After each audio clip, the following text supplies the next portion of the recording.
করবো, লড়বো এবং জিতবো। ফাইনালি করে লড়ে কালকে ফাইনালি জিতলো কলকাতা নাইট রাইডার্স। 2 পয়েন্ট পকেটে পুরলো। তাদের পয়েন্ট টেবিলে তারা এখন 11 পয়েন্ট নিয়ে 7 নম্বর পজিশনে রয়েছে। কালকে ভালো ব্যাট করেছে কিন্তু অঙ্কুশ রঘুবংশী, ফিন দ্য অ্যালিয়েন এবং দ্য ক্যামেরন গ্রিন।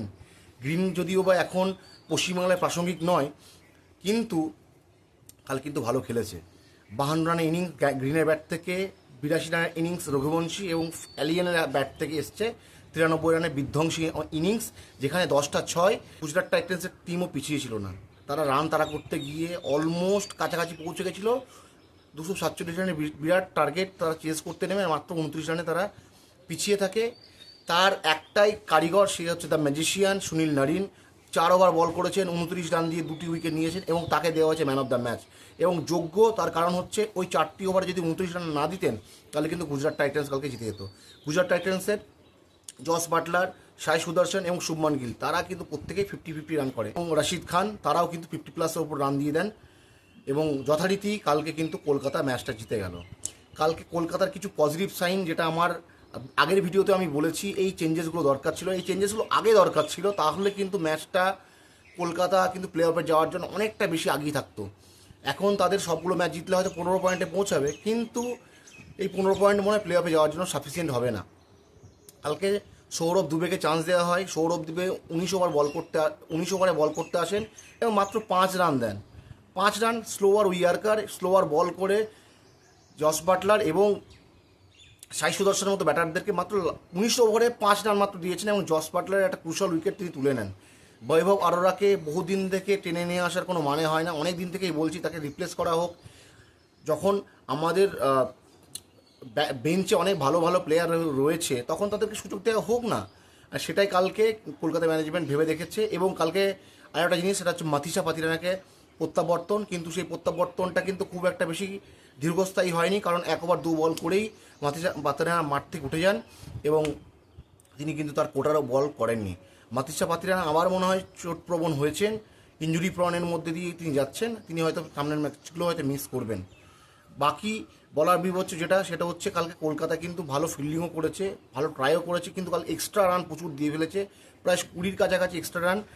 247 রানের টার্গেট ছিল বলেই হয়তো এই 20টা এক্সট্রা রান কিছু ম্যাটার করেনি, কিন্তু রানটা যদি কম হতো তাহলে কিন্তু কলকাতার কপালে দুঃখ ছিল এবং ম্যাচ কিন্তু হারতে হতে পারত। কালকে সুনীল নারিনের অনবদ্য বোলিং এবং সাথে সৌরভ দুবে, কালকে অনুকূল রায় যদি ওই ক্যাচটা লং অনে না ধরতেন শুভমান গিলের, একদম বাউন্ডারি এজের মধ্যে ক্যাচটা ধরেছে এবং সেখান থেকে কিন্তু ম্যাচের মোড়টা ঘুরে গেছে।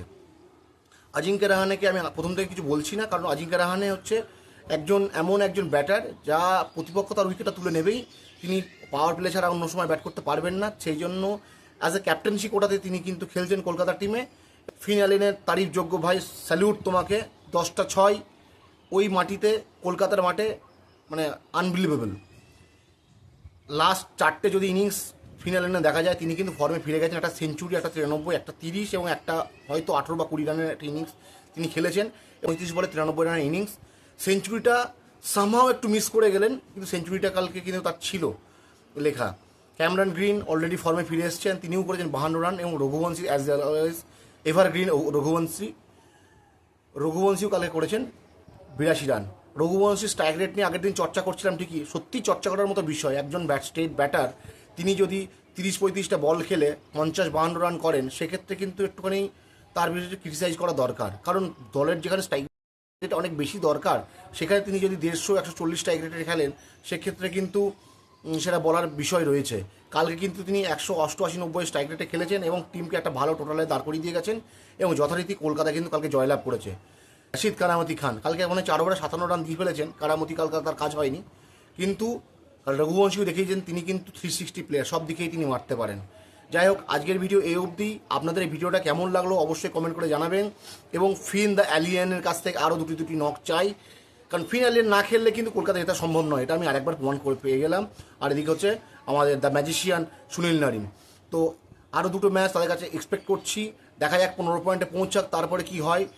প্লে অফে উঠলে ভালো, না উঠলে ঠিকই আছে, হার্ড লাক। প্রথম 6টা ম্যাচ জিতে তো প্লে অফে ওঠা খুব চাপের ব্যাপার, সেটা আর একবার ভাবা উচিত ছিল কলকাতা ম্যানেজমেন্টকে। যাই হোক, আপনাদের ভিডিওটা কেমন লাগলো অবশ্যই কমেন্টে জানাবেন, এবং আজকের ওই যে ডবল হেডার ম্যাচ ম্যাচগুলো দেখতে মিস করবেন না।